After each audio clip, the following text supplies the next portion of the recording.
Más preámbulo, me gustaría que demos inicio a nuestro webinar del día de hoy y me gustaría presentarles a nuestros panelistas del día de hoy también. Mi nombre es Stephanie Goldberg, yo seré su moderadora de este webinar. Soy gerente de eventos en Turnitin América Latina y me da muchísimo gusto que estén aquí con nosotros. Paul, ¿podemos ir a la siguiente?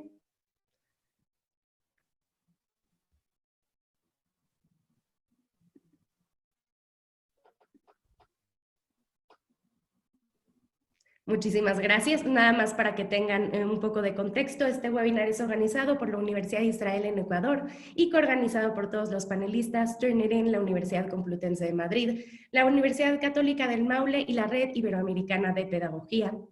Y el tema del día de hoy es estrategias tecnoeducativas en momentos de fuerza mayor.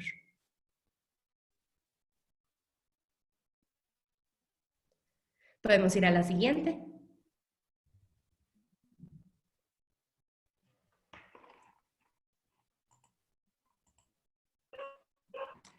Me gustaría, antes de comenzar, darles un par de detalles técnicos. Como les había comentado al inicio, no tendremos ni nuestros micrófonos ni nuestras cámaras abiertas, ustedes como asistentes, y tampoco tendremos opción de tener el chat abierto. Como son muchos participantes, les pedimos que por favor envíen sus preguntas en la sección de preguntas y respuestas. Por aquí tengo a nuestros panelistas, así que los voy a presentar muy rápidamente. A Joaquín Salamanca, de la Universidad Complutense de Madrid, en España. Es profesor titular, coordinador del máster en Patrimonio Histórico y coordinador gestor.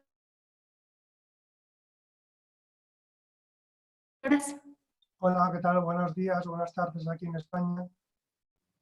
Buenas tardes por allá, buenos días por aquí en América Latina, bienvenido. También tenemos a Julio Domínguez, de la Universidad Católica de Maule en Chile, es profesor auxiliar de la Universidad Católica de Maule, director del máster en Dirección y Gestión Educacional y coordinador de evaluación institucional. Hola, Julio.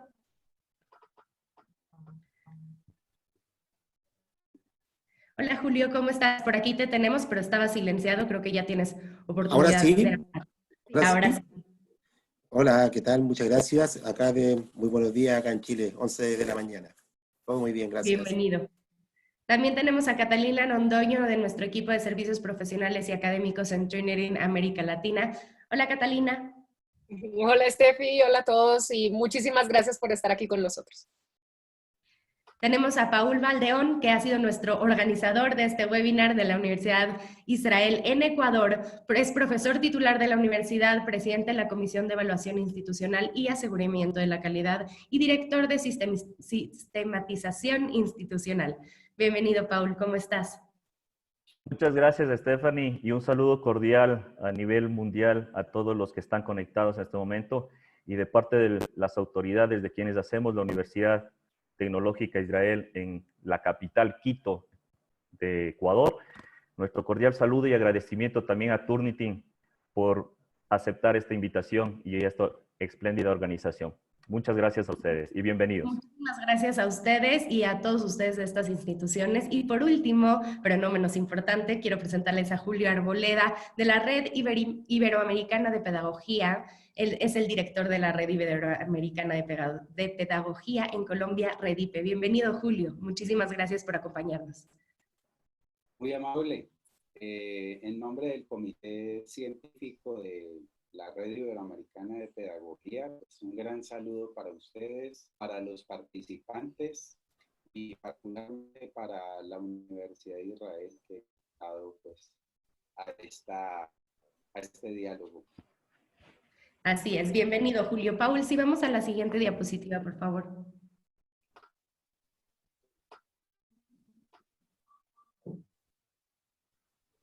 Como les decía, solamente vamos a recibir sus preguntas en la sección de preguntas y video, y también sabemos que las redes están un poco saturadas en todos estos países porque muchas personas o casi todas las personas están trabajando desde casa, así que si hay algún problema de video, de audio, les vamos a enviar la grabación, no se preocupen por eso, y si nosotros vamos a activar y desactivar nuestros videos, así que no se preocupen si en algún momento nos ven y en algún momento no nos ven, y como seguimiento a esta sesión recibirán en un lapso de 24 a 48 48 horas un enlace a la grabación del webinar y un enlace para tramitar su constancia de participación. Y ahora sí, sin más preámbulo, quiero presentar a nuestro primer panelista, que va a participar con nosotros y que va a presentar un tema muy interesante y va a compartir también por ahí su pantalla. Joaquín Salamanca, muchísimas gracias por acompañarnos y él nos va a hablar sobre cuáles fueron las estrategias tecnoeducativas en la Universidad Complutense de Madrid.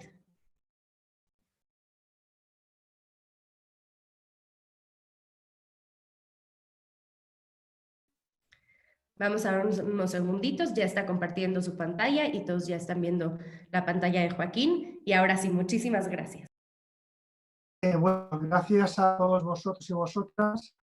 Quiero agradecer lógicamente a los organizadores del evento la invitación que me han cursado para estar con todos ustedes hoy y felicitar la iniciativa, ¿no? Yo creo que de las primeras iniciativas que he visto en esta línea, ¿no? Cómo abordar un momento tan caótico como el que estamos viviendo, ¿no? Y hacer uso de los recursos tecnológicos para ello. Bueno, como tengo 7 minutos igual que el resto de participantes, pongo el micronómetro en acción para no pasarme. Básicamente tienen que tener en cuenta la situación que hemos vivido. Estamos viviendo en la Universidad Complutense. Digo Universidad Complutense porque es la universidad en la que pertenezco, ¿no? Deben tener en cuenta una universidad presencial que de la noche a la mañana debe convertirse en virtual, en remoto, en línea, como quieran llamarle, para dar servicio a todos sus alumnos, ¿no? Y docentes. Eso, como pueden comprobar, en una universidad con más de 70.000 alumnos no se hace, o se ha hecho, pero no resulta nada fácil, ¿no? Básicamente para ello, que era el primer punto que tenían, ha habido una coordinación entre el rectorado de la universidad, las facultades, profesorado y alumnos. Luego veremos cómo se ha traducido ese trabajo colaborativo entre estos sectores, ¿no? Se creó un grupo de trabajo encabezado por el vicerrector de Tecnología y Sostenibilidad, quien, como digo, ese equipo, secundado por otros miembros, comenzó a trabajar en el diseño de recursos, guías docentes, pautas para abordar la situación, ¿no? Básicamente he querido compartir la pantalla para que vean ese resultado de esos trabajos que se han ido realizando, como ha ido quedando, ¿no? Aún así, ya les anticipo que se sigue modificando, incrementando esa formación o información diariamente, como es lógico, ¿no? Básicamente, como les he dicho, trabaja el rectorado, facultades, profesorado y alumnos. El rectorado, con este equipo de trabajo, iba dando esas pautas a los coordinadores de campus virtual de las diferentes facultades. En una junta se reunían, nos reuníamos, tratábamos los temas, se acordaban y posteriormente se ponían en valor en las facultades. Las facultades, por su lado, también, lógicamente, luego veremos algún caso, iban trabajando. Lógicamente, todo esto se ha ido comunicando a los profesores y también ha habido reuniones con los alumnos, ¿no? Porque son todos, lógicamente, partes activas y ninguno puede quedar excluido, ¿no? Todo esto nos lleva lugar a crear una serie de recursos que tenemos en pantalla, ¿no? Aquí están viendo esta web llamada Docencia en Línea, cómo tenemos recetas simplificadas y recursos para docencia en línea y formación, ¿no? En las recetas simplificadas se pueden dar cuenta que tenemos docencia asíncrona sin Moodle, docencia asíncrona con Moodle, síncrona con Moodle y otras formas de docencia. Yo les he dicho que hay demasiadas casuísticas. Profesores que tienen mayor dominio de las tecnologías, profesores que habitualmente están en Moodle trabajando, pero luego, lógicamente, hay profesores que no hacen uso de ellos, ¿no? Por lo que se ha intentado dar solución a cada uno de estas dinámicas, ¿no? Como tal. Como tengo poco tiempo, no quiero entrar en los apartados, tiene la web y pueden consultarlo. Luego se ha hecho otro apartado web de recursos para docencia en línea y formación, ¿no? Diferentes herramientas que conocen, con tutoriales, guías, etcétera, ¿no? Aquí tienen también herramientas de trabajo que han creado las facultades, etcétera, ¿no? Sobre todo, lo más importante es que se creó, aquí lo tienen al final, una guía para la docencia en línea, ¿no? Que es la que ha estado circulando y circula entre el profesorado, ¿no? Como tal. Pero es que también en la universidad hay diversidad, y la unidad de diversidad también ha estado trabajando, ¿no? Aquí tienen guías del UCM para adaptación docente y virtual a la diversidad, gente, por ejemplo, invidente u otro tipo de cuestiones, ¿no? Pero también guías de recursos para hacer frente a la exclusión y discriminaciones por orientación sexual e identidad de género durante la crisis, ¿no? Como digo, todos los sectores están siendo contemplados en este momento de crisis, ¿no? También tenemos un plan de formación, lógicamente, porque como les he dicho, somos una universidad presencial y el profesorado tiene que formarse para hacer frente a estas nuevas dinámicas que para algunos son totalmente desconocidas. Y teniendo en cuenta que los exámenes van a ser en línea. Piensen que la evaluación es un tema que va a ser en línea, por lo que eso plantea un gran problema, teniendo en cuenta que nuestra evaluación siempre es presencial, ¿no? Pues aquí la universidad ha creado un programa de formación genérico, hay otros más, les enseño solamente este por el tiempo del que dispongo. Por otro lado, las facultades también han ido trabajando en esa línea, como les he dicho, y creando sus propios programas formativos de cursos de formación que aquí tienen. Por ejemplo, en este calendario, quien les habla va a impartir 2 cursos, ¿no? Uno de cuestionarios en Moodle y otro de calificaciones en Moodle. Ya les he dicho que la evaluación va a ir por esta vía, ¿no? Tanto cuestionarios en Moodle, actividades en red, etcétera, ¿no? También se está trabajando, como digo, unas guías de evaluación y se va a contemplar la creación de un espacio único en Moodle para la evaluación, para evitar que haya un colapso, ¿no? Lógicamente en red o en la plataforma, ¿no? Como digo, habrá un Moodle en el que se desactivarán los cuestionarios y un apartado creado exclusivamente para esa evaluación que se va a realizar por esa vía, ¿no? Como digo, todo esto de forma continua y veloz están implementándolo las facultades. Y como no, les he dicho que otro sector que no va a quedar ajeno o no queda excluido son los alumnos. Y los alumnos también a través de la biblioteca tienen su plan formativo, ¿no? Lógicamente de cómo abordar la formación en su domicilio, en su casa, junto con esas clases que se están dando virtuales, pero para preparar exámenes. Pues aquí tenemos recursos o cursos, mejor dicho, como estudie desde casa con libros electrónicos de la biblioteca, búsqueda y gestión de la información para presentar un trabajo académico, índices e indicadores de la investigación, nociones básicas, estudie desde casa con libros electrónicos. Hay que tener en cuenta que la universidad también ha puesto en acceso abierto diferentes recursos, ¿no? Para el alumnado, ¿no? Para poder solventar la carencia de asistir a bibliotecas, tengan en cuenta todo esto, ¿no? Y, como digo, pues otra serie de cursos como estudia desde casa con artículos electrónicos y demás. Mi tiempo está finalizando, según creo. A modo de epílogo, resumen, a que han tenido básicamente es 7 minutos, todo lo que ha supuesto un trabajo de unas varias semanas a contrarreloj para, como digo, todos los sectores, profesores, alumnos, facultades, estén involucrados y tengan un conocimiento o puedan abordar la realidad actual. Gracias a todos y a todas. Muchísimas gracias, Joaquín. Antes de pasar con nuestro siguiente panelista, me gustaría preguntarte, porque llegó esta pregunta muchas veces en la sección de preguntas y respuestas, si estos recursos están abiertos al público y si otras instituciones podrían acceder a ellos. Sí, esas webs que habéis visto son webs de libre acceso. Ves que es un link, si a alguien le interesa o lo puedo facilitar, son recursos en abierto, es una web sin más, ¿no? Entonces, no es un intranet, ni nada parecido. Hay algunos recursos, lógicamente que sí, en un plan de formación hay que inscribirse en ese curso y ese curso, lógicamente, solamente lo pueden desarrollar alumnos o profesores de la universidad, lógicamente, ¿no? Pero, por ejemplo, esta web que has visto, cualquier persona que tenga un smartphone, una tablet, un portátil o PC, puede clicar o buscarlo en internet y acceda a esos contenidos. No hay ningún problema. Perfecto, muchísimas gracias, Joaquín. Si puedes ponerlo aquí en el chat, yo me encargo de enviarle a todos los asistentes ese enlace para que puedan acceder a la información. Ahora sí, para hablarnos acerca de cómo manejar la evaluación institucional ante el COVID-17, quiero presentarles a Julio Domínguez. Muchísimas gracias, Julio.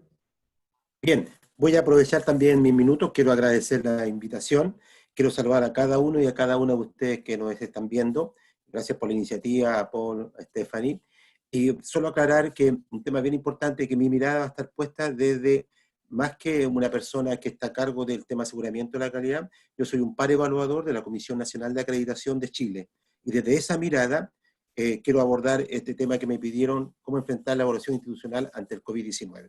Si bien es cierto, este es un tema, la pandemia es algo que nos ha afectado a todas las personas a nivel mundial y ha repercutido principalmente en nuestras instituciones. ¿Y qué es lo que hemos tratado y qué es lo que se está pidiendo hoy día? ¿Cómo aseguramos, cómo hacemos aseguramiento de la calidad en el servicio que estamos prestando? Y yo creo que uno de los temas que es muy relevante, primero tiene que partir cómo aseguramos, ¿ya?, que todos los estudiantes puedan seguir recibiendo los mismos beneficios. ¿Por qué es importante? Porque nosotros tenemos, en el caso nuestro, particularmente desde el ente regulador que es el Ministerio de Educación, hay aportes que llegan directamente a los estudiantes vía las instituciones de educación superior, como son becas, becas de alimentación, becas de arancel, gratuidad, ¿ya? Y un tema relevante es cómo aseguramos que el ente público que regula el sistema educativo pueda seguir entregando sus beneficios. Hoy día nos encontramos, lamentablemente, con estudiantes que no tienen conectividad. ¿Cómo aseguramos el tema de la conectividad? ¿Cómo aseguramos que ellos puedan participar de las clases virtuales? Por lo tanto, un tema relevante y el énfasis que hace el Ministerio de Educación en el caso nuestro, de Chile, es asegurar que todos los estudiantes sigan manteniendo los beneficios que tenían antes de la pandemia. Un segundo tema que me parece que es muy relevante, a cada institución de educación superior se le está pidiendo hoy día elaborar un plan de acción en directa relación con la contingencia. ¿Qué es lo que significa eso? Significa que nuestros planes anuales, nuestros proyectos educativos, los planes estratégicos que teníamos las instituciones, hoy día tenemos que adecuarlo a un plan de acción directo en cada una de las instituciones que responda y se ajuste a esta contingencia. ¿Qué nos piden? ¿Qué nos pide la Comisión Nacional de Acreditación? Eso sí nos pide que resguardemos los criterios que están establecidos para el tema de aseguramiento de la calidad. En el caso nuestro, en el caso acá puntual de Chile, se ha avanzado paulatinamente, se ha ido avanzando respecto al tema de lo que es la evaluación para todo lo que son los sistemas virtuales. Por lo tanto, todavía no es algo que esté empoderado en nuestras instituciones. Por lo tanto, nos vimos enfrentados a una situación nueva, distinta, que no estaba prevista anteriormente, y por lo tanto tenemos que elaborar planes de acciones. Han elaborado ya algunas instituciones, se ha avanzado bastante, ¿ya? Pero con estos planes de acciones que respondan a la contingencia, resguardando los sistemas de aseguramiento de la calidad. Eso es, no se puede dejar de lado. Las instituciones siguen funcionando, pero siempre resguardando lo que nos pide la Comisión Nacional de Acreditación, sistemas de aseguramiento de la calidad. Y un tercer elemento que me parece a mí que es muy importante y que de alguna manera se ha podido también ir avanzando en nuestras instituciones, cómo fortalecemos las alianzas entre las instituciones de educación superior. ¿Para qué? Esto mismo que estamos haciendo hoy día, a través de esta alianza en que nos unimos algunas instituciones, para fortalecer nuestras prácticas. ¿Cómo capacitamos a los profesores? Joaquín muy bien lo manifestaba. ¿Cómo vamos a hacer evaluaciones virtuales? Que es un tema súper complejo. Por lo tanto, estas alianzas entre las instituciones de educación superior para revisar prácticas, para socializar buenas prácticas que hemos tenido unos u otros, para poder realizar capacitación a estos nuevos sistemas virtuales para los profesores que no sabemos o que no sabían manejar, para la investigación, ¿ya? Es muy relevante hoy día cómo hacemos alianza entre las instituciones para fortalecer la investigación. Es un tema relevante. Por lo tanto, cómo desde lo que yo puedo aportar en la investigación desde Chile, me puedo unir a lo que está haciendo Joaquín, lo que está haciendo Julio, lo que está haciendo cada uno de los que hoy día nos estamos comunicando. ¿A través de qué? Fortalecer o crear redes de académicos, ¿ya? Comunidades de aprendizaje. Yo creo que es un tema muy relevante que hoy día, de alguna manera, se ha ido poniendo en práctica a través de estas instancias que hemos ido creando, que han sido por iniciativas a veces personales, pero que tienen que transformarse como iniciativas institucionales para fortalecer la capacitación, la investigación, las buenas prácticas a través de comunidades de aprendizaje en que nos estamos relacionando mutuamente. Creo que si somos capaces de atender estos elementos, vamos a estar sin lugar a duda resguardando lo que son los sistemas de aseguramiento de la calidad del servicio que prestamos como instituciones educativas. Eso es lo que yo quería compartirles desde la mirada de una persona que es parevaluador de la Comisión Nacional de Acreditación. Muchas gracias. No sé si Stephanie estuvo en el tiempo o me... Muchísimas gracias. Gracias, Julio. Estás en tiempo perfecto. Muy bien. Gracias. Muchísimas gracias. Por aquí tenemos a nuestra siguiente panelista, Catalina Londoño, que nos hablará de cómo manejar la honestidad académica en línea.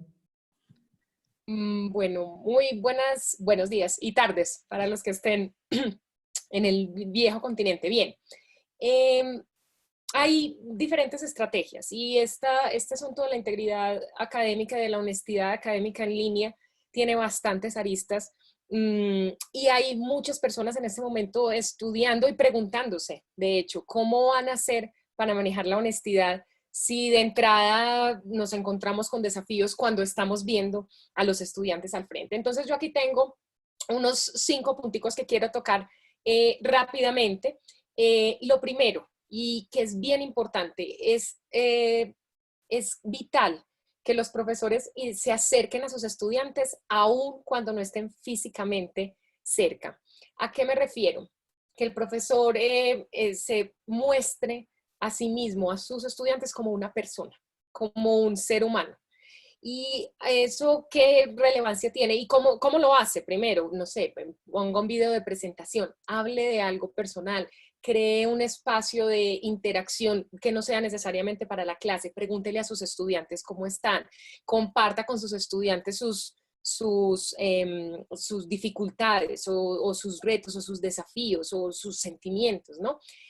Obviamente, pues hasta cierto nivel, por supuesto, pero lo cierto es que los estudiantes les va a dar más trabajo, de alguna manera hacer trampa o ser deshonestos cuando sienten que le están fallando a una persona con la que tienen cierta conexión. Entonces es importante que creemos los mecanismos para generar esta conexión entre los profesores y los estudiantes y que eso sea un primer elemento de establecer esa confianza que es uno de los elementos, los pilares y los valores fundamentales de la integridad académica. Dicho eso, es muy importante que sean súper claros los parámetros, las políticas, los protocolos que tienen que ver con honestidad y con integridad. Obviamente desde el punto de vista institucional, que sea claro, que esté fácil de acceder, que sea visible, que incluya diferentes elementos, que sea comprensible la política de integridad, de honestidad, el código de honor de la institución. Eso, por un lado, digamos que a nivel institucional, tiene que estar a la mano y tiene que haber unos protocolos claros de qué pasa si no se cumplen estos parámetros de los que estamos hablando, ¿cierto? Que sea claro que hay unas consecuencias de no hacer las cosas bien. Pero eso se puede escalar y se puede bajar un poquito al nivel de la clase. Entonces, ¿a qué me refiero? Que en los planes de estudio, en los programas de estudio, esté claro cuál es la política de integridad, la política de honestidad, qué es lo que es aceptable y qué es lo que no es aceptable. Y si toca hacer modificaciones, porque cambiamos de manera de dar las clases, pues entonces le hacemos modificaciones a eso. Y tiene que ser muy claro, por ejemplo, en un examen que sea presencial y yo digo, bueno, el examen es de libro abierto, pueden sacar lo que quieran. Pueden sacar lo que quieran de sus libros o sus notas, pero no pueden compartir entre ustedes. no pueden sacar su teléfono celular, pero eso yo lo estoy viendo. Entonces, para los estudiantes puede que no sea del todo claro qué significa un examen con libro abierto si el examen es en línea. Entonces, hagámoslo claro, que sea muy claro para los estudiantes, decirles, bueno, vea, acepto que busquen en páginas web, pero no acepto que conversen entre ustedes, por ejemplo. Ese tipo de cosas, entonces, que sea muy claro hasta dónde es aceptable hacer cosas y qué es lo aceptable y qué es lo que no es aceptable para que los estudiantes lo tengan súper claro. Y por otro lado, se han comprobado y hay varios artículos que muestran como el resultado de tener una frase o digamos una manifestación de honestidad en las actividades evaluativas que diga, por ejemplo, yo, fulano de tal, yo Catalina Londoño, certifico que este trabajo lo hice yo. Ese tipo de cosas, como una frasecita que el estudiante diga con su nombre, que firme en las actividades que, digamos, que le genere al estudiante cierto compromiso con, bueno, ya dije que lo estaba haciendo bien, pues lo voy a hacer como me está diciendo mi profe. Entonces, esa claridad desde el principio, tanto a nivel institucional como a nivel de la asignatura propiamente, es muy importante, que los estudiantes sepan a qué se refiere el profesor con honestidad, qué se puede y qué no se puede. Por otro lado, y yo sé que esto es mucho más fácil contado por aquí que llevado a la práctica, pero hay que diseñar cursos, planes de asignatura y evaluaciones que sean auténticos, que sean significativos para los estudiantes y que les quede bien difícil buscar una actividad hecha, ¿cierto? No, si la actividad que tienen que hacer es una cosa relacionada con lo que están viviendo, que se relaciona con un problema, es una solución de problemas, es un proyecto, que tienen que resolver algo que todavía no está hecho, que no se pueda buscar en internet, pues obviamente está uno desmotivando que los estudiantes estén haciendo trampa. Importantísimo, hacerle seguimiento permanente a las actividades. Puede que haya actividades que no son de evaluación, son simplemente actividades de seguimiento y que no van a llevar a calificación, ¿sí? Entonces, si es una actividad que no es calificable, en todo caso habría que hacerle seguimiento para que los estudiantes sepan que uno está leyendo lo que ellos están haciendo. Digamos que fomentamos que haya entregas parciales o prácticas de los exámenes, entregas parciales de los trabajos finales, ese tipo de cosas para que los estudiantes, que uno vaya viendo la evolución del estudiante, el estudiante vaya construyendo y eso de todas maneras va a bajar la posibilidad de que los estudiantes de nuevo nos hagan trampa y va a fomentar, y si son evaluaciones significativas, pues los estudiantes van a querer hacerlo por su propia iniciativa y vamos entonces a mejorar las prácticas de honestidad académica. Y finalmente, pues obviamente es inevitable para mí decir que utilicen herramientas. Hay varias herramientas en el mercado, herramientas de detección de plagio como Turnitin, herramientas de evaluación como Gradescope, herramientas para videoconferencias, hay digamos una serie de herramientas tecnológicas, unas requieren son un poquito más exigentes en términos de qué necesita el estudiante, qué características tiene que tener su computador o su teléfono, pero hay unas herramientas sencillas que también les van a permitir utilizar la tecnología como un aliado. De hecho, hace muy poco, en modo pandemia, la OCDE sacó un documento con una serie de herramientas tecnológicas que pueden ayudar en tiempos de pandemia para que lo busquen. Está como todas las herramientas y cuáles pueden ser puede ser la utilidad de cada una de ellas. Entonces ahí están a la mano y muchas de ellas son gratuitas y les van a permitir a ustedes como fomentar la honestidad y motivar un poco a los estudiantes para que hagan bien lo que tienen que hacer. Y ya estamos más o menos sobre el tiempo, así que les cedo la palabra al siguiente panelista.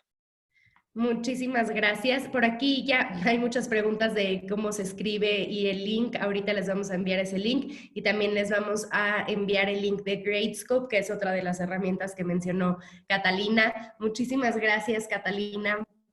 Pasamos con nuestro siguiente panelista. Por favor, Paul. que es exactamente Paul, nuestro próximo panelista, así que nos hablará de cómo implementar un modelo pedagógico mediado por tecnología en la educación para la educación en línea. Muchas gracias, Steffi. Y bueno, para tratar cómo implementar, como tú habías mencionado, un modelo pedagógico mediado por TIC para la educación en línea. Creo que en estos momentos es tan importante reconstruir los modelos pedagógicos en las instituciones de educación. Un modelo pedagógico tiene que tener 3 componentes: el teórico, el metodológico y el práctico. En este sentido, el componente teórico está basado al constructivismo. En la actualidad nos hemos venido avanzando con esta tendencia. Imaginémonos, por los años de 1969 ya empezó con Ausubel, Vygotsky, Piaget, el tema del constructivismo. En la actualidad ya hablamos del conectivismo. Ese conectivismo que es una continuación del constructivismo. El constructivismo es el que tiene esa fundamentación filosófica. Y después de este componente, cuando ya estructuremos con qué teoría de aprendizaje debemos trabajar, pasamos a un componente metodológico. Este componente metodológico donde qué metodología basado en esa teoría debemos aplicar.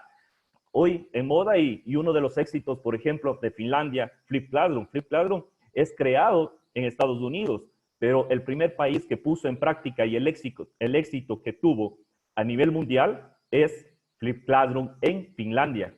También tenemos, por ejemplo, acá en el Ecuador, nos manejamos una metodología, el ERCA. El ERCA sobre todo está amparada por el Ministerio de Educación para las unidades educativas, primaria, secundaria, bachillerato.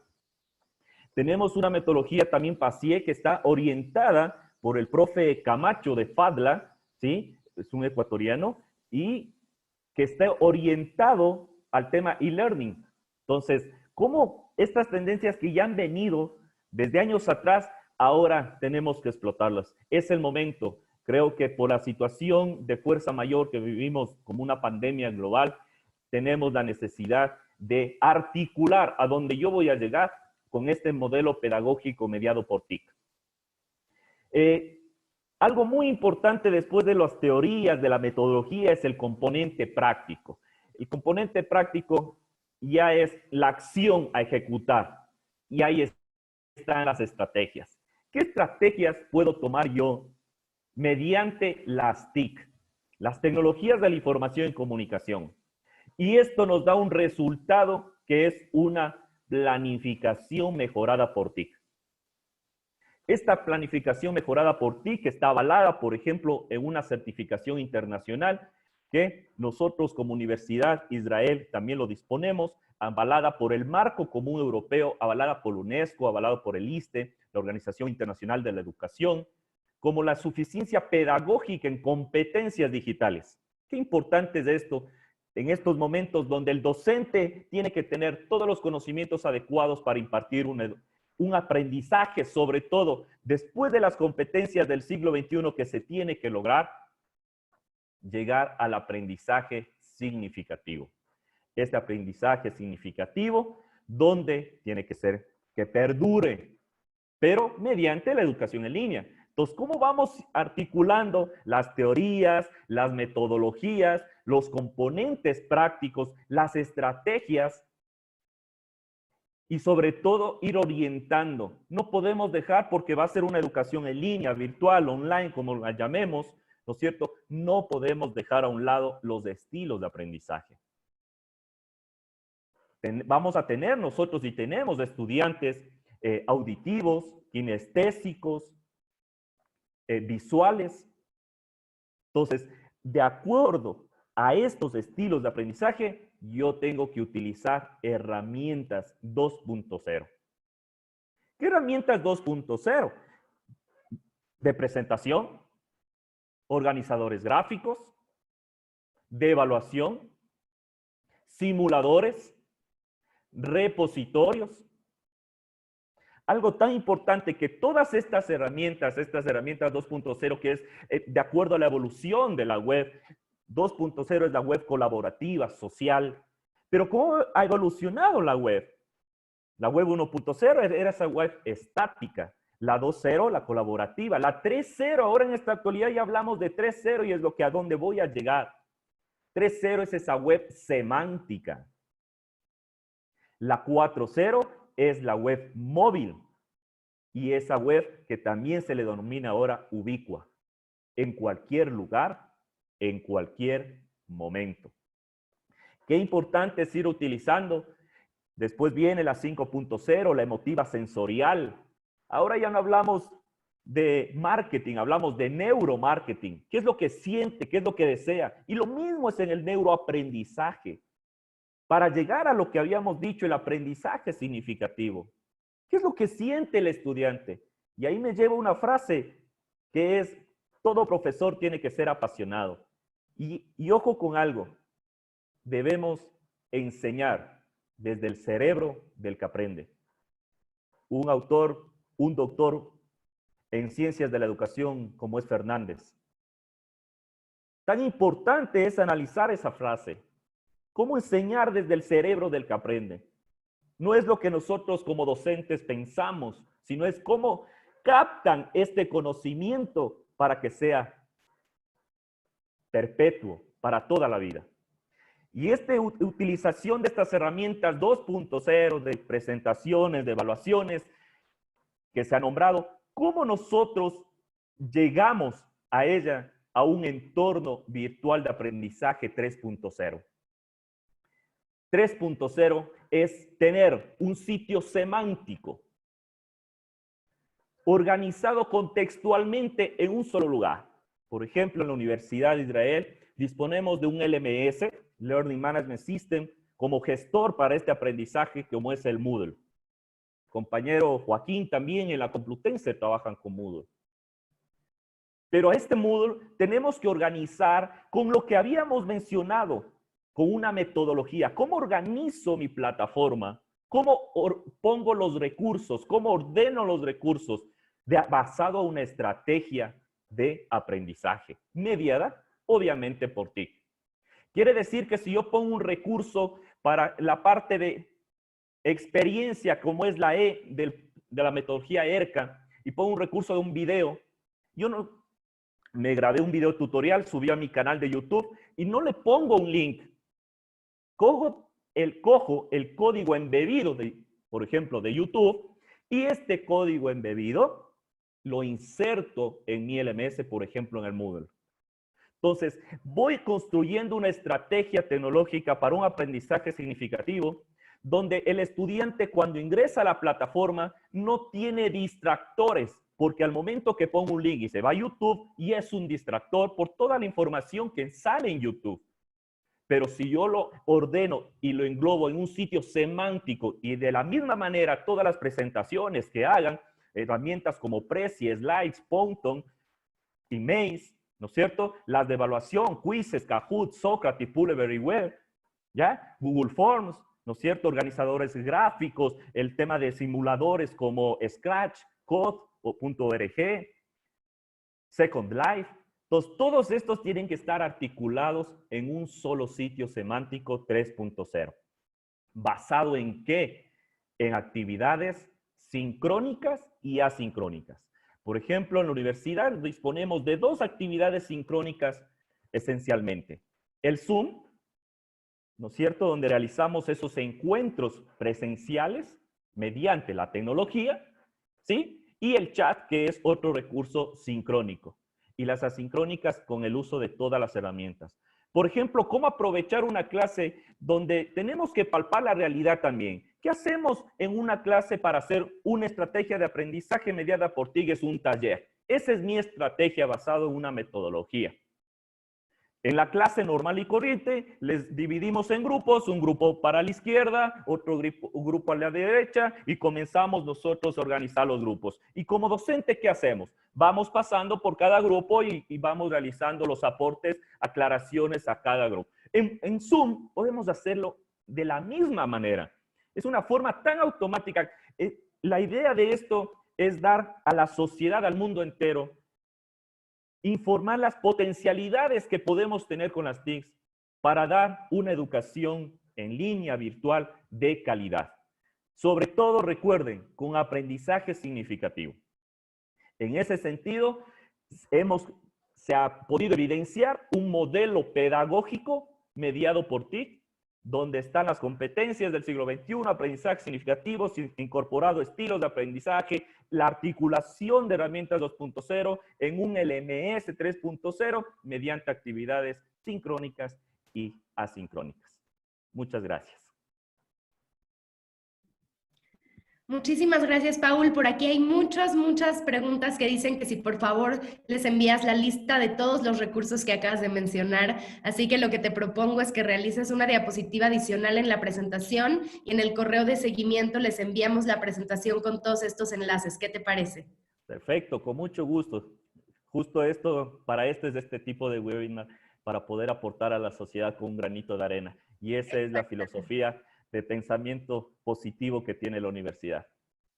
Exactamente, entonces ya quedamos que vamos a hacer eso y les vamos a enviar la presentación en un archivo con todos los enlaces que hemos compartido durante este webinar. Para concluir con nuestra participación de ponencias de nuestros panelistas, pero no se vayan porque vamos a tener una sección de preguntas y respuestas al final, quiero presentarles por aquí a nuestro siguiente panelista, Julio. Muchísimas gracias por acompañarnos. Dame un segundito que tengo aquí que quitarte el silencio en tu micrófono. Una disculpa. Ya está activo. ¿Ya? Perfecto. Julio Arboleda de Redipe nos hablará de cuál es la perspectiva de la pedagogía a partir del 2020. Bueno, muchas gracias. Bien, pues hablar de la perspectiva de la pedagogía también es hablar de la perspectiva de la educación. Mi llamado es justamente a no olvidar que todos estos procesos educativos, la dinámica de estos procesos, sobre todo en contexto de contingencia, de lo que puede ser o no ser, de lo que puede suceder o no suceder, de lo que podemos ser o seguir siendo. La educación y la pedagogía deben estar allí, atentos frente a esta dinámica, digamos, de contingencia.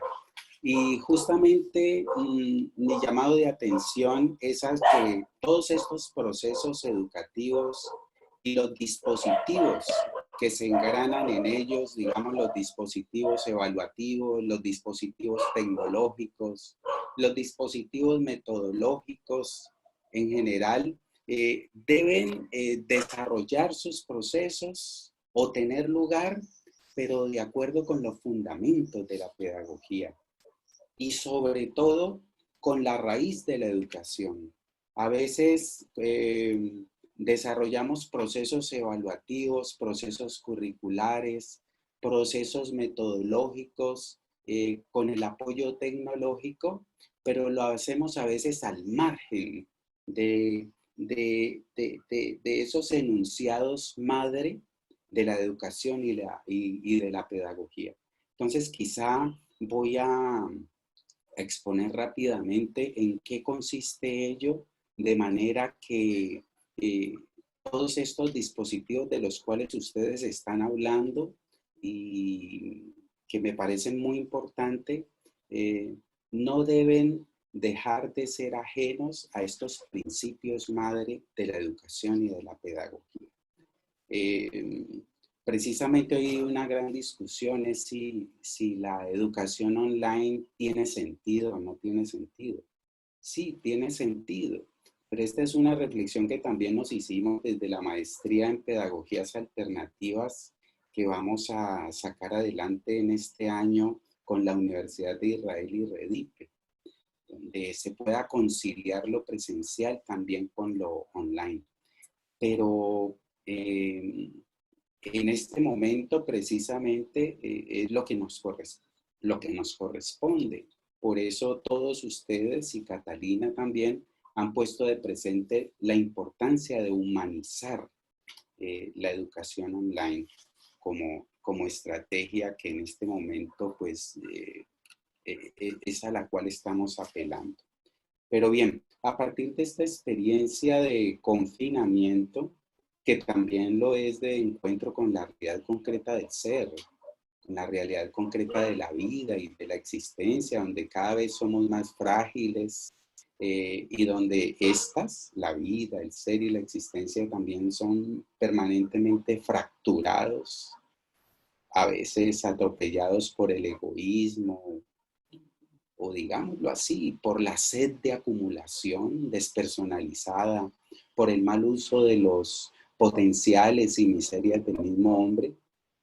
Pienso que la pedagogía debe dejar de seguir los lineamientos de los sistemas socioeconómicos, sobre todo aquellos que aupan al dinero y al rendimiento como las mayores aspiraciones, y debe resituar, debe relocalizar su acción, volver su mirada y dinámicas al fundamento de la educación, que es justamente formar mejores seres humanos, seres capaces de conducir bajo principios de respeto, de protección y dignidad sus relaciones consigo mismos, pero también sus relaciones con el otro, con lo otro, que constituyen también allí la vida y la existencia.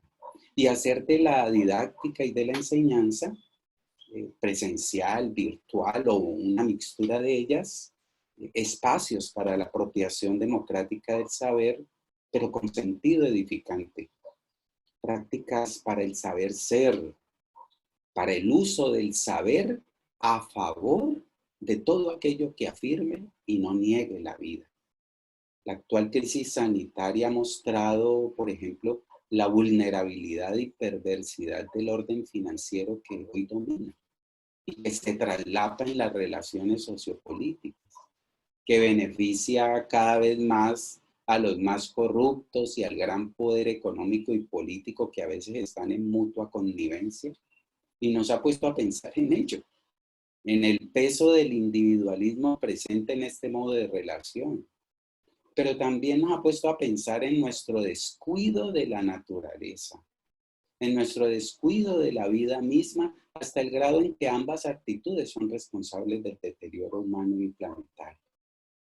Allí la pedagogía sería muy útil para incrementar bajo una mirada más humana y menos eficientista esta autoobservación y conciencia de vida y de lo que estamos siendo, y lograr desarrollar formaciones que impulsen acciones edificadoramente actuantes.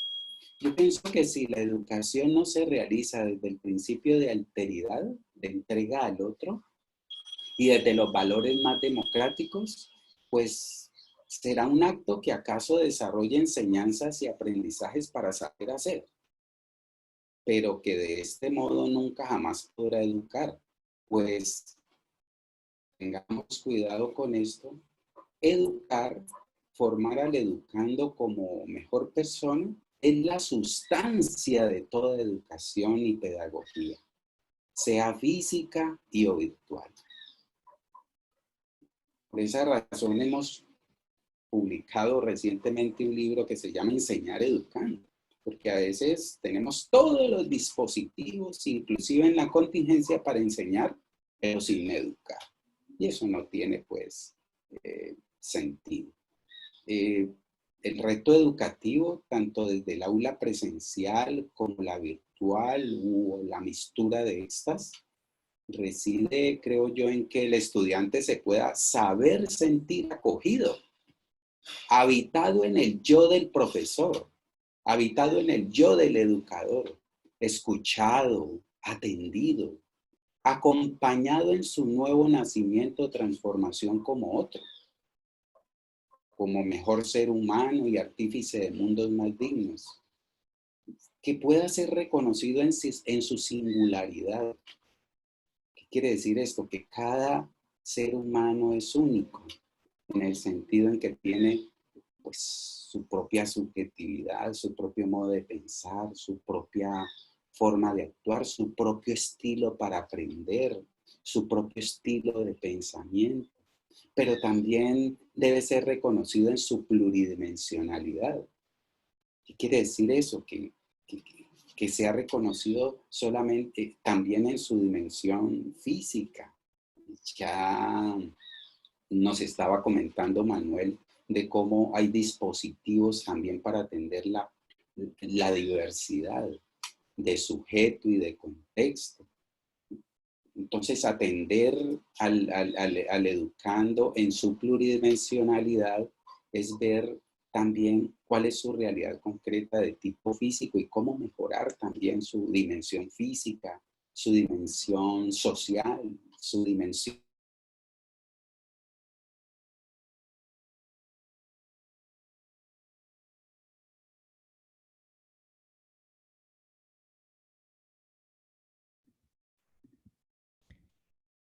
Perdimos un poco el audio de Julio.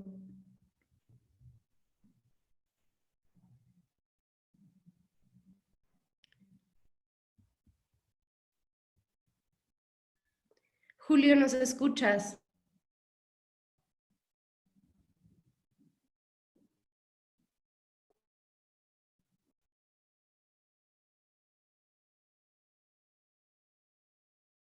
Julio, ¿estás por aquí?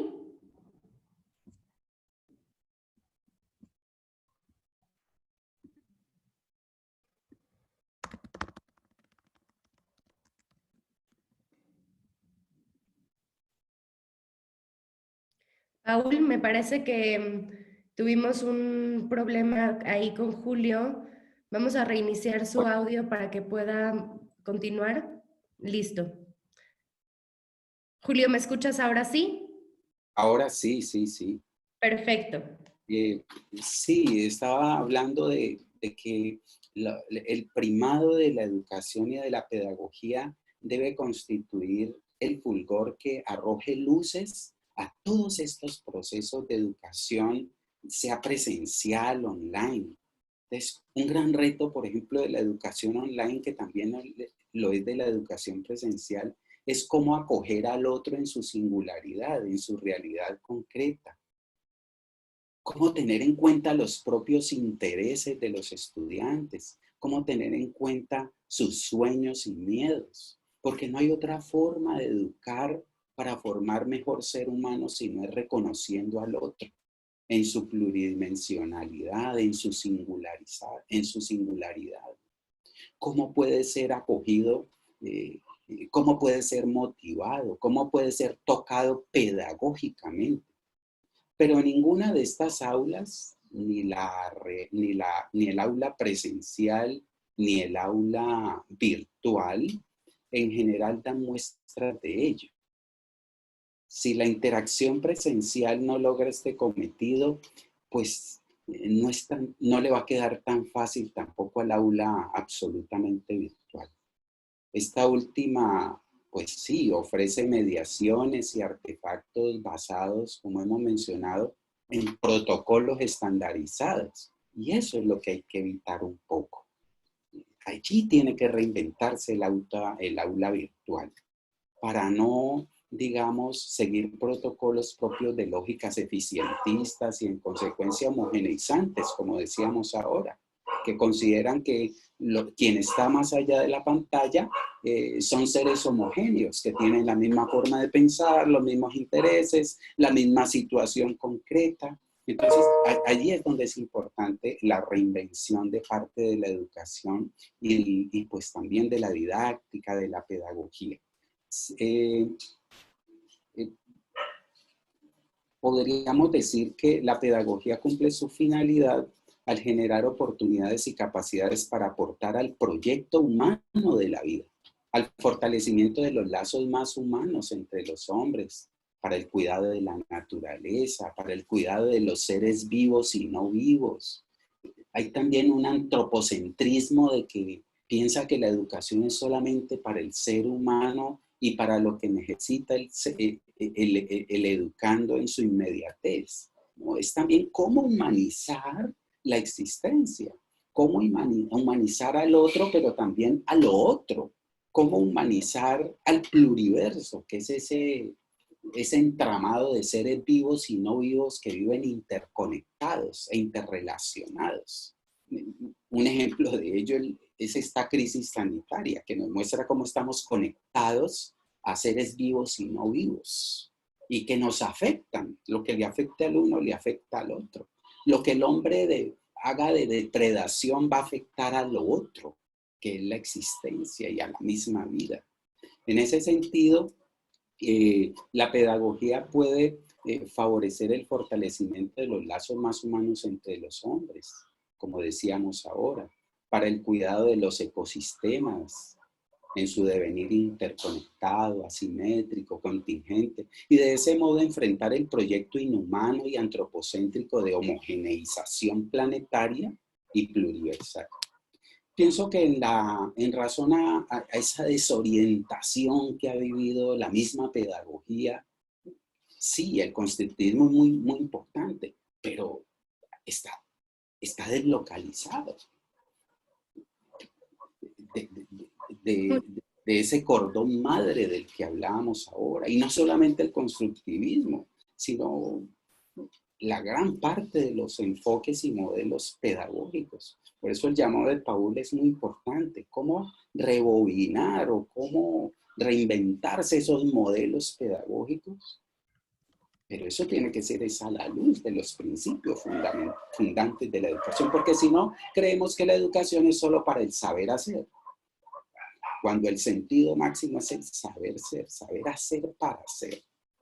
En ese sentido, pienso que esa desorientación y deslocalización que vive en la educación y las ciencias de la educación, inclusive el cognitivismo, es necesario generar y fortalecer perspectivas pedagógicas y didácticas más edificantes, perspectivas humanizantes, comprensivas, edificadoras, si se quiere, que hagan de la eficiencia, el rendimiento y los aprendizajes apoyados en la tecnología y basados en el saber hacer, que son importantes, prácticas con sentido de vida, de afirmación del saber ser, de un progreso social y económico que abone de verdad al crecimiento y desarrollo personal, cultural y ecosistémico, que promuevan las enseñanzas que educan, enseñanzas para saber ser mejor gente, un habitante digno del mundo vivo y no vivo. Esa es la reflexión. Muchas gracias, Julio. Por aquí están preguntando mucho cómo pueden tener acceso a su libro. Nos preguntan mucho en el chat, así que si nos puede ayudar con algún enlace donde lo puedan ver o comprar. Por ahí tienen muchas preguntas sobre su libro y muchos aplausos para todas las presentaciones. Ahora sí vamos a abrir todos nuestros micrófonos porque vamos a dar inicio a nuestra sesión de preguntas y respuestas. Hemos recibido muchas preguntas y esperamos poder llegar a todas, pero muy probablemente no lo haremos. Este webinar tendrá una duración de 90 minutos y tenemos todavía por ahí un tiempo de preguntas y respuestas, pero probablemente terminemos un poco antes de eso. Así que muchísimas gracias a todos por estar aquí. Y vamos a comenzar con nuestra sección de preguntas y respuestas. Por ahí nos falta nada más el video de Julio Domínguez para que nuestros panelistas aquí en pantalla. Y tenemos muchas preguntas en diferentes categorías, pero me gustaría comenzar con algunas que son más generales y ustedes me dicen y cómo quién desea contestarlas de nuestros panelistas. Y una pregunta recurrente es, ¿cómo hacer para que docentes en instituciones públicas, ya sea públicas o privadas, mantengan la calidad pese a que no manejan la tecnología?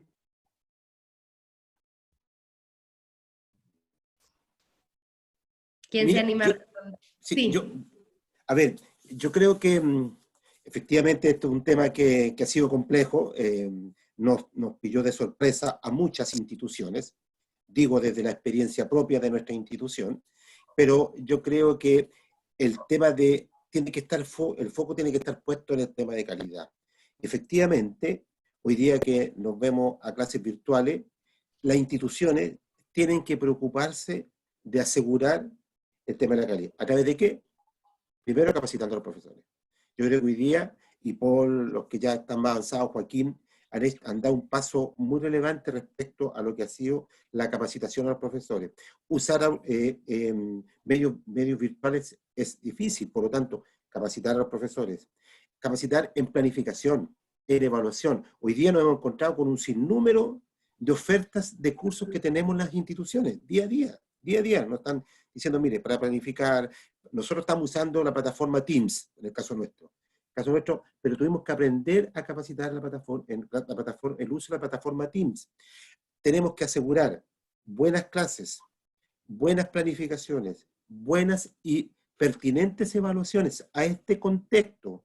Como ya lo hemos dicho, no es lo mismo realizar una evaluación hoy día de contenidos que se están transmitiendo en forma virtual a lo presencial. Y yo creo que esas son cosas que hay que resguardar. Y también las instituciones tienen que preocuparse de que el mensaje, la transmisión de contenido le esté llegando efectivamente al estudiante. Hoy día, en el caso nuestro, tenemos casi un 13% de personas que no tienen conectividad a nivel país, de acuerdo a un estudio del 2017. ¿Cómo aseguramos que esos estudiantes puedan recibir eso también? Por lo tanto, son responsabilidad de las instituciones. Yo creo que hoy día las instituciones que supervisan y tratan de ver qué es lo que se está haciendo en tema de aseguramiento de la calidad, están endosando la responsabilidad de las instituciones, y las instituciones tienen que asumir esa responsabilidad, capacitando, preparando buenas clases, asegurando que los estudiantes puedan recibir efectivamente el mensaje y los contenidos con buena conectividad.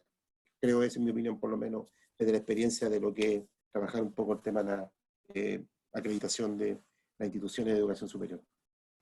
En esta Entonces, misma línea tenemos otra pregunta que habla sobre estas políticas o perspectiva general, y Carl Torres dice, pensando que las clases virtuales seguirán por un tiempo prolongado, ¿creen que las empresas educativas, sobre todo las universidades, deberían tener ya listas ciertas estrategias para su funcionamiento óptimo en el ofrecimiento de clases virtuales? ¿Cuál es el punto principal que deben mantener o fortalecer en este contexto? ¿Qué les recomendaría? Veo a Catalina que piensa que son muchas cosas. No sé. Bueno, Sí, no sé si sí, que ahí colega, les puedo responder y con la experiencia de la Universidad de Israel. Claro, Creo Pauli, que, después vamos a Joaquín, que también levantó la mano. perfecto.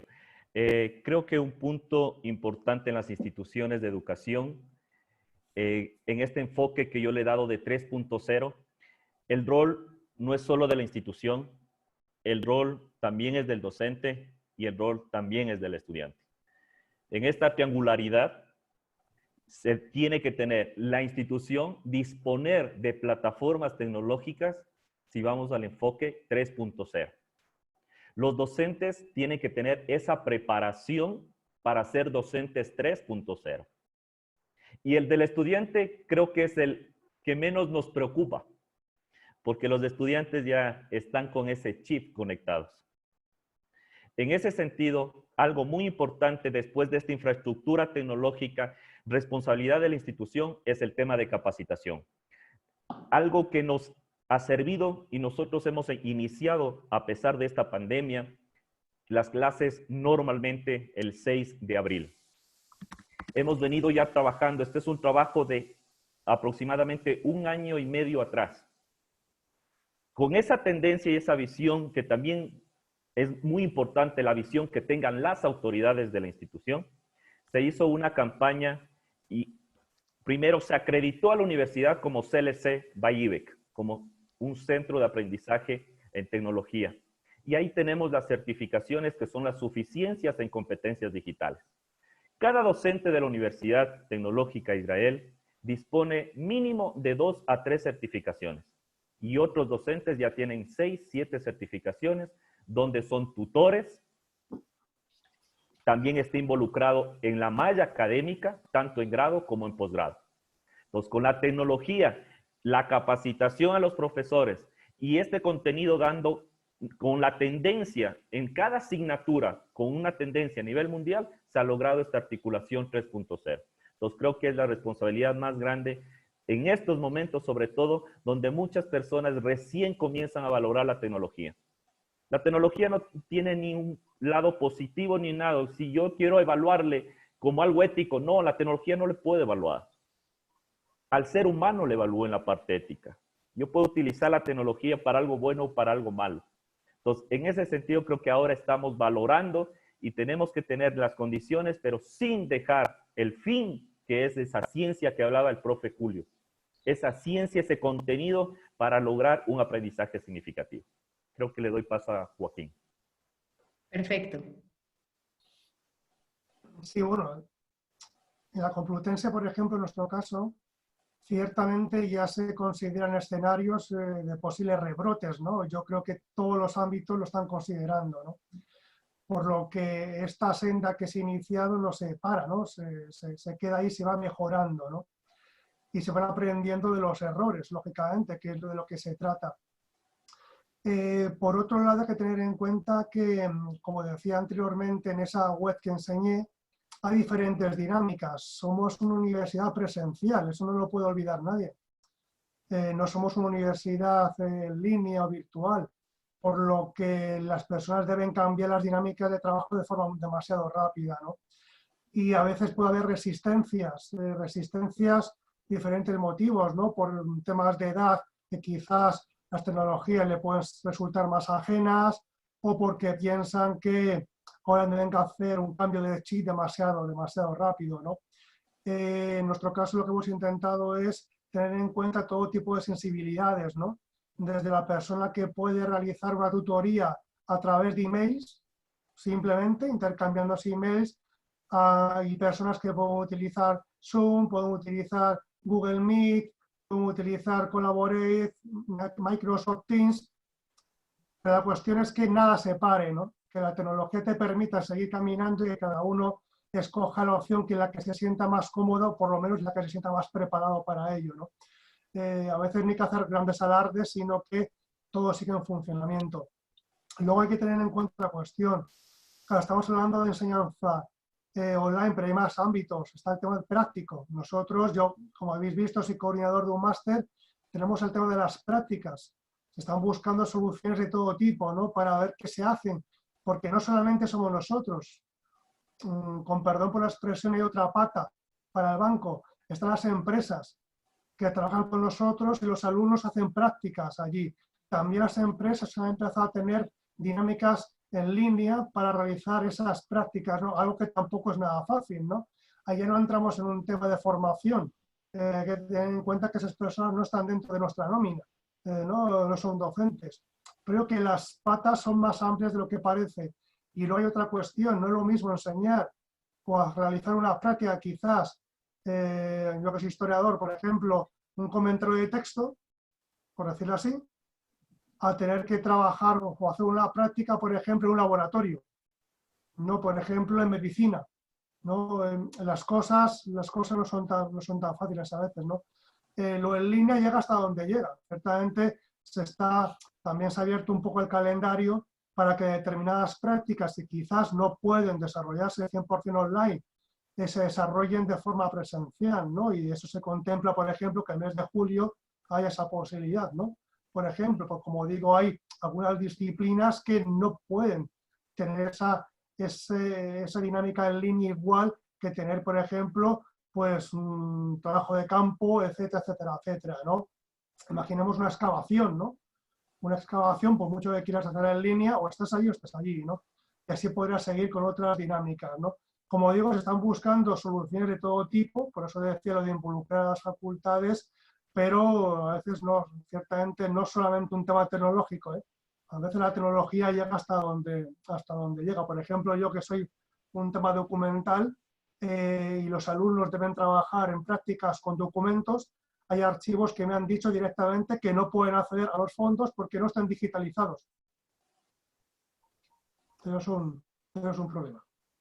Muchísimas gracias, Joaquín. Y eso da un poco de respuesta a una pregunta muy recurrente de qué hacer en actividades que son laboratorios, que son prácticos, y creo que por ahí hubo un poco de contexto al respecto y fue una pregunta muy recurrente, también como esta pregunta recurrente de qué sugerencias dan o qué se puede hacer frente a la brecha tecnológica. Por ejemplo, aquí Hugo Sperati de la Universidad Iberoamericana de Paraguay dice: ¿qué experiencias de enseñanza se han implementado para estudiantes que no tienen acceso a Internet? ¿Alguno de ustedes tiene alguna experiencia que pueda compartir?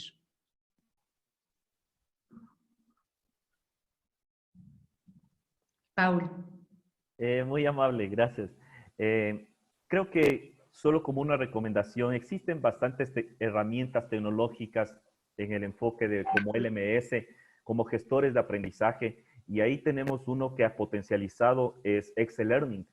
Excel Learning es considerado un LMS y se puede hacer lo mismo que un Moodle, pero con propias actividades offline que tiene Excel Learning. Entonces ahí se puede poner actividades, se puede poner recursos, y eso es una sola carpeta donde eso se puede distribuir al estudiante. Entonces, aunque no tenga conectividad, no existe el internet, lo puede trabajar de manera offline. Creo que es una de las recomendaciones que pueden utilizarlo, y muchos, por ejemplo, acá con maestrantes se ha tenido este intercambio de ideas, porque en muchas unidades educativas que ellos laboran, existe todavía esta brecha digital.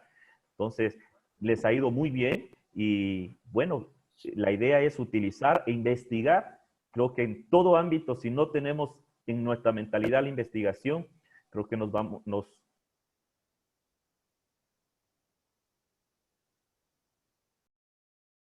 que se puede trabajar de manera offline.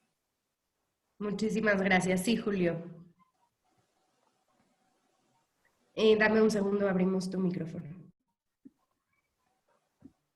Sí, en nuestro caso, a la par que lo que comentaba Sí. Paul, lo que comentaba básicamente, ciertamente, a menos de que pueda haber una brecha de un acceso o no a la red, también a veces hay un tema de calidad de acceso a la red, ¿no? Por ejemplo, en nuestro caso se está recomendando que a veces, sobre todo el acceso a Moodle, ¿no? Que puede estar sobresaturado, ¿no? O colapsado, ¿no? Etcétera. Recuerdo que el otro día cuando estábamos ¿no? Haciendo la prueba inicial, ¿no? de este evento, a veces se nos quedaban congeladas nuestras imágenes, ¿no? Lógicamente es algo que es habitual en estos días, como has comentado al inicio cuando has presentado, ¿no? Eso puede pasar y ciertamente una clase puede defenestrarla, ¿no? Puede hacer que la gente se vaya desconectando. Se han dado soluciones, por ejemplo, tanto para personas que quizás tienen mala calidad de red o tienen más dificultades. También es cierto que en nuestro caso las coordinaciones, facultades, un tipo de cuestionario de evaluación para ver qué alumnos pueden acceder o no a esos recursos, ¿no? En qué situación nos encontramos, ¿no? Para implementar ese tipo de cuestiones. Pero por otro lado, lo que se ha recomendado es que como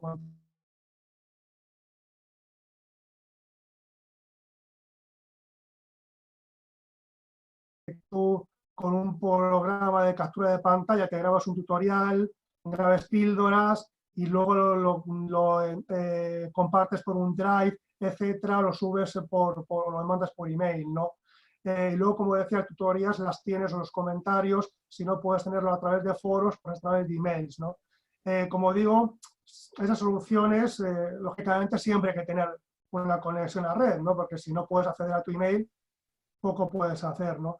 Pero ciertamente es mucho más fácil que quizás tener que estar conectado durante varias horas escuchando una clase, ¿no? Ahí uno se descarga ese vídeo, una duración que se estime adecuada y conveniente, y luego se puede comentar con el docente, ¿no? Y como digo, es otro tipo de recursos en esa línea. Muchísimas gracias, Julio. Mira, yo estaba pensando, porque de repente las instituciones tenemos algunas condiciones de poder llegar mucho más allá de lo que tenemos habitualmente. Nosotros también partimos un diagnóstico y nos dimos cuenta que un número importante de estudiantes no tiene conectividad, viven en zonas rurales, apartadas, ni una posibilidad. Y estaba pensando que a lo mejor también pudiera ser cómo replicamos lo que estamos haciendo hoy día para la enseñanza preescolar, en este caso para la enseñanza básica y la media. Por ejemplo, acá se impulsó mucho la televisión educativa.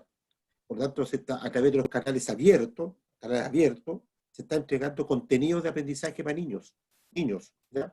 Por lo tanto, a veces tenemos, por ejemplo, en nuestra universidad, yo sé que en otras instituciones de educación superior, se cuenta con televisión, con programas de televisión, programas radial, etcétera, donde de repente estoy pensando en estas situaciones más extremas, como el caso que nosotros efectivamente tenemos acá también, de personas que no tienen conectividad cero, ni para correo, ni para teléfono, etcétera, a lo mejor hacer llegar estoy pensando, una idea que estoy tirando en este minuto, no es una idea madurada, sino la estoy tirando, a lo mejor usar esos recursos que tenemos en las instituciones también. ¿Cómo hacemos llegar? Me estoy poniendo en una situación que incluso también lo está planteando Joaquín, extrema. A lo mejor vamos a llegar a julio, vamos a llegar a agosto y vamos a estar en la misma situación.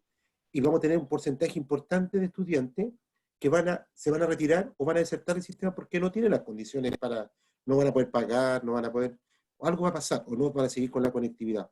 Por lo tanto, pensando en los recursos que tenemos a veces también, ¿cómo nos imaginamos, así como nos vimos enfrentados a hacer clases virtuales, cómo nos hemos enfrentado hoy día también a usar los recursos comunicacionales que tenemos al servicio de los estudiantes?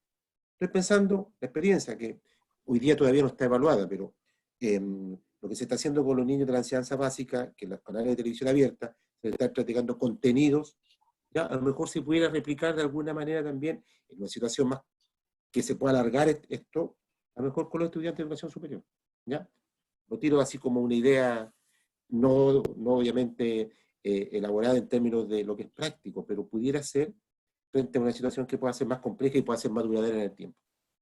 Muchísimas gracias, Julio. Y por aquí tenemos una pregunta compuesta que viene dirigida a Catalina. ¿Cómo trabajar la honestidad intelectual en la elaboración de trabajos de investigación o de tesis? Y cómo apoyar también en la evaluación a distancia y asegurar la autenticidad en evaluaciones no presenciales.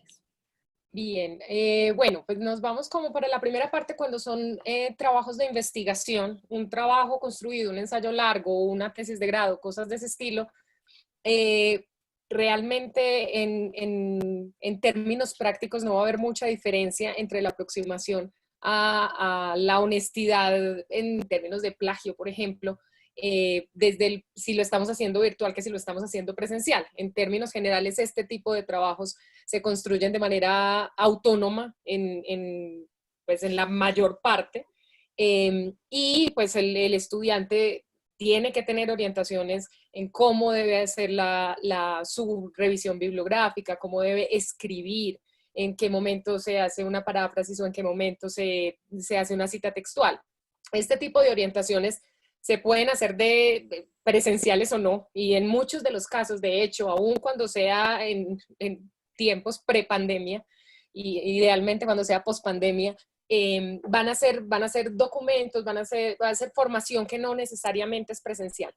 Sin embargo, lo que sí les puedo recomendar, y esto va para cualquiera de las modalidades de trabajo, es entregas parciales. Es diferente que un estudiante haga una sola entrega al final de su ensayo, de su trabajo de investigación, de su tesis de grado, al final una sola entrega.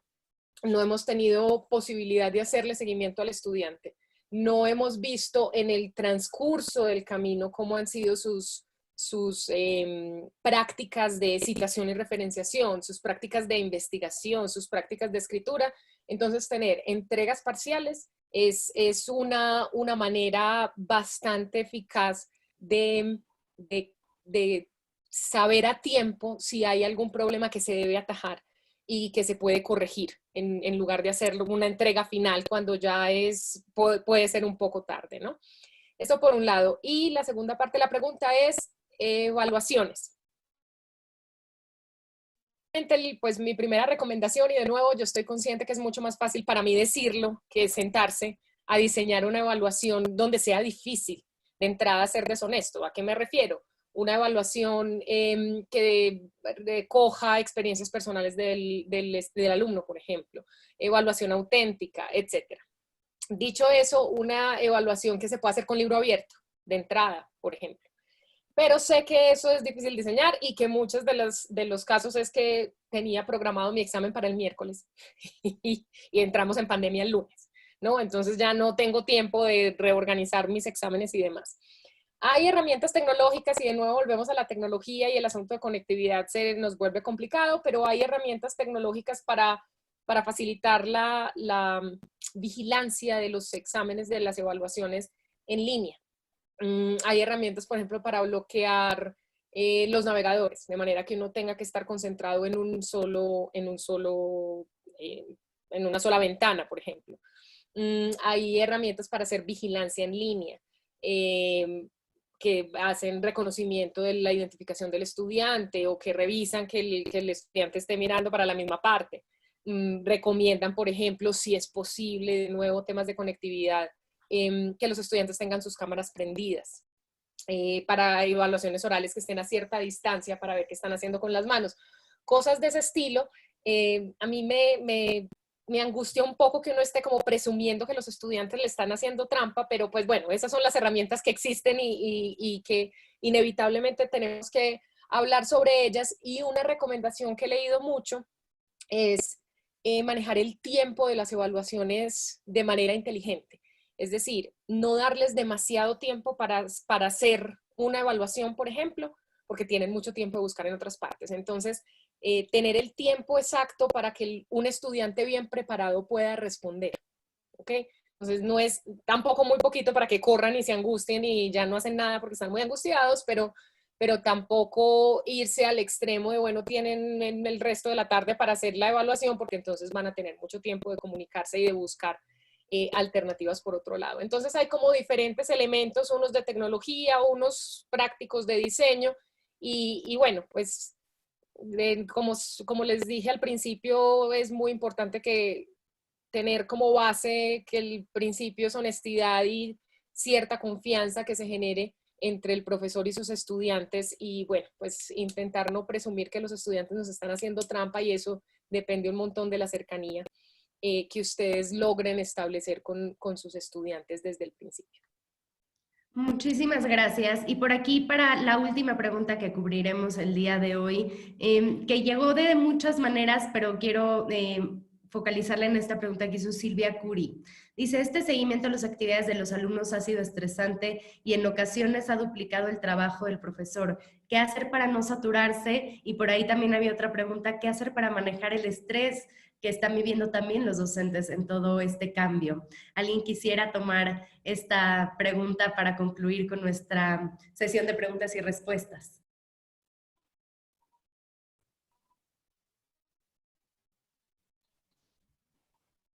Creo que le están dudando. Voy por ahí. Bueno, yo voy a enfocarme sobre todo a este tema de seguimiento. De acuerdo a esta pandemia, se ha podido también aportar un poquito con unas estructuras cambiantes para momentos de fuerza mayor. No se puede evidenciar que, por ejemplo, en las unidades educativas, una asignatura lo daban 1 hora diaria todos los días. En este momento se ha podido generar una estructura para una institución de educación en la cual se le denomina una clase encuentro y después de la clase encuentro es una tarea dirigida. Las dos de forma sincrónica. Ya no voy a dar todos los días, sino probablemente 1 día o 2 días máximo en esos, poniendo en el ejemplo que estamos. Después de esa clase encuentro y de la tarea dirigida que es sincrónica, por ejemplo, mediante Zoom mismo, la docente tiene que ver y analizar si es necesario mandar tareas para lo puede hacer para que lo realice en su plataforma.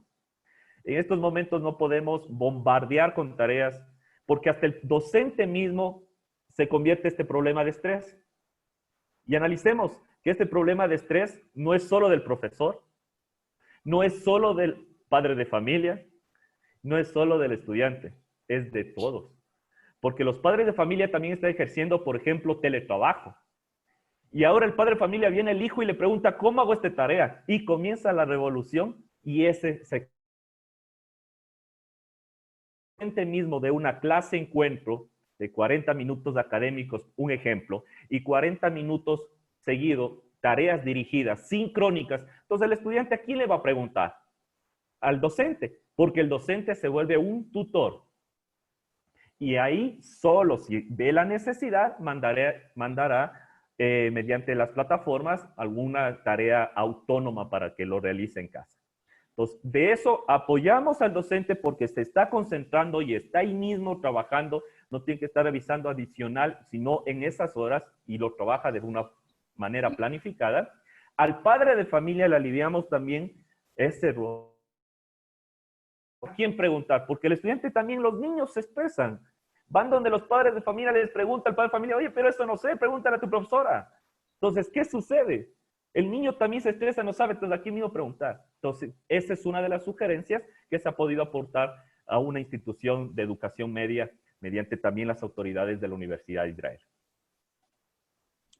Muchísimas gracias. Julio quería hacer una intervención antes, no sé si quiera seguir Julio o le damos la palabra a Julio Arboleda, que también levantó la mano. Yo muy breve, muy breve. Yo he vivido, por ejemplo, en carne propia esto, estoy con 5 cursos, impartiendo 5 cursos, ahí recojo lo de Paul. Yo creo que hoy día las instrucciones están diciendo que cursos que son bloques de 2, 3 o 4 horas no pueden ser más de una hora virtual. Y lo otro, yo creo que también tenemos que hacer las pausas activas cuando corresponda. Yo creo que efectivamente sentarnos desde las 8:30 de la mañana, a veces hasta las 8 de la tarde, sin hacer ninguna pausa, yo creo que nos va a provocar un estrés que ya hoy día lo estamos viviendo, lo estamos sintiendo. Pero yo creo que tenemos que hacer pausa, a lo mejor dejar un poco el computador, salir, no sé, en la medida de lo posible, el patio, o dar una vuelta. Yo son mis cosas que estoy tratando de hacer. Salir a una vuelta, caminar por la manzana en la calle, buscar algo, porque yo creo que efectivamente, y no saturar también con contenido, más allá de lo que están recomendando en el caso nuestro puntual, no más de una hora, con trabajos que después se puedan a lo mejor retomar en otro momento. Eso solamente. Lo estoy viviendo en carne propia. Así que... Vamos con Julio Arboleda y terminamos con Joaquín Salamanca ya para dar la conclusión del webinar. Bueno, en este ejercicio que estamos haciendo de reflexión mesoaxiológica, es decir, de reflexión sobre los medios educativos, y en el cual yo llamo la atención de que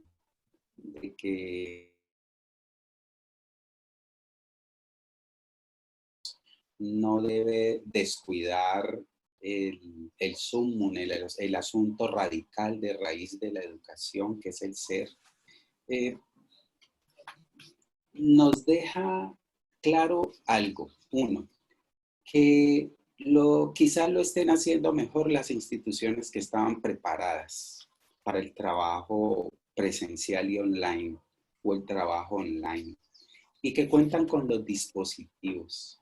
Pero dejamos a la intemperie a aquellos que no estaban preparados para ello o que no lo hacen igual que las mismas instituciones que también tienen experiencia, a la luz del sentido último de la educación, que es formar mejores seres humanos. Por eso mi insistencia es que no podemos seguir quedándonos en ver la educación en cualquiera de sus modalidades como un acto que hay que desarrollar solamente para el hacer, o como pensar que el sentido último de la educación es el saber, o el saber hacer. El sentido hacer se necesita el hacer, el saber hacer. Por eso es importante humanizar. Entonces, pensar cómo enfocarnos o cómo generar capacidades para que las instituciones y docentes que todavía no saben hacer uso de las bondades de la tecnología, pues lo aprendan a hacer.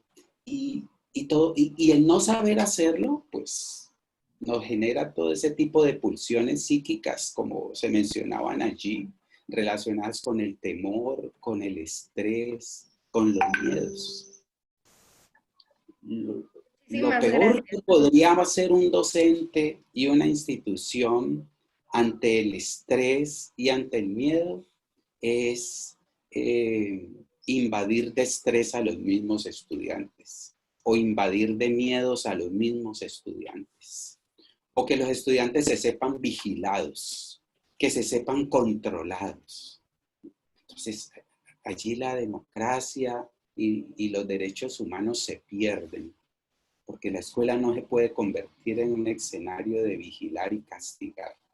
Entonces, mi llamada de atención es es justamente eso, que podamos nosotros desarrollar estos actos, pero con base en esos principios, que no nos olvidemos ni nos dejemos desorientar por los afanes de la hora, ¿sí? Y perder ese sentido de raíz al que estamos atados irremediablemente en el plano de la educación.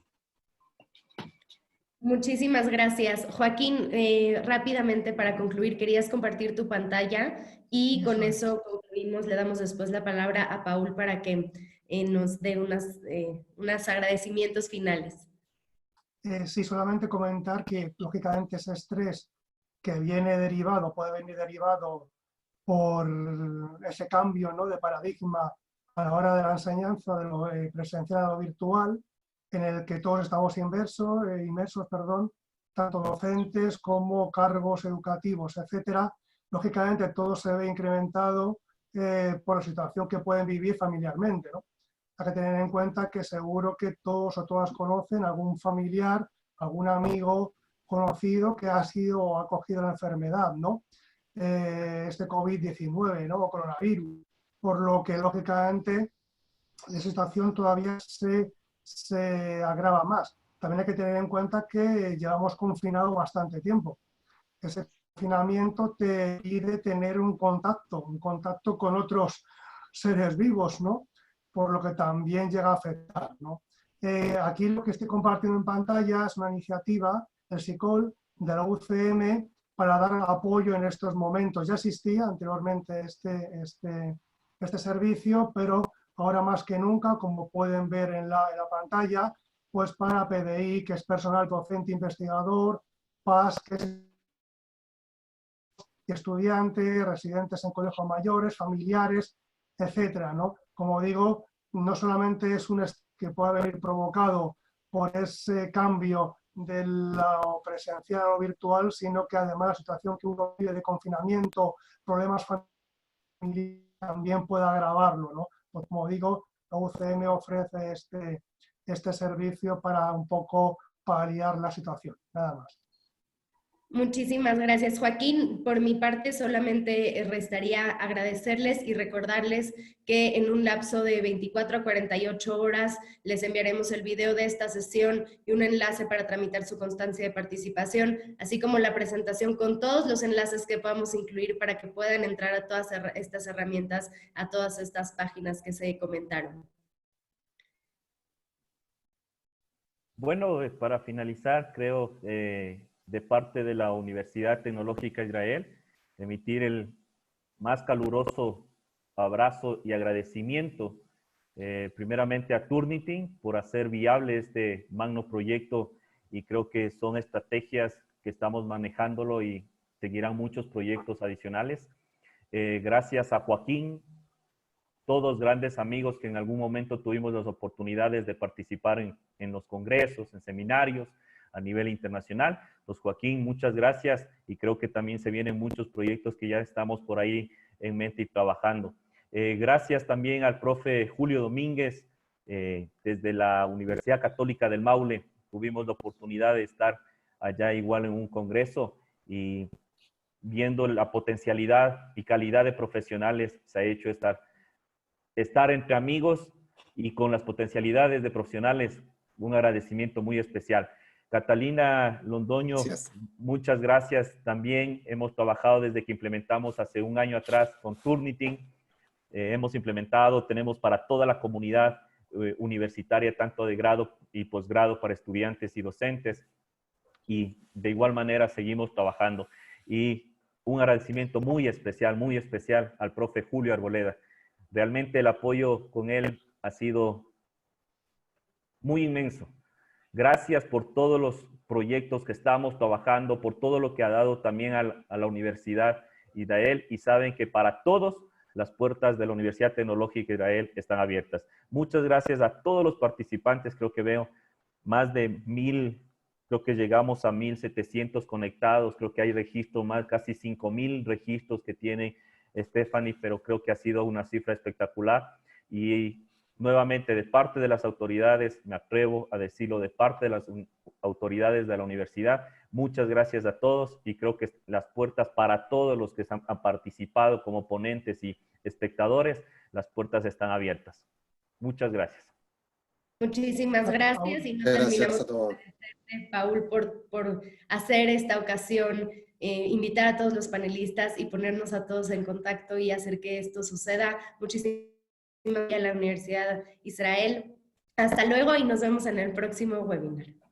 Hasta luego. Gracias. Buen día. Bueno, Muchas gracias. chao, que estén bien. Gracias. Pronto. Enhorabuena.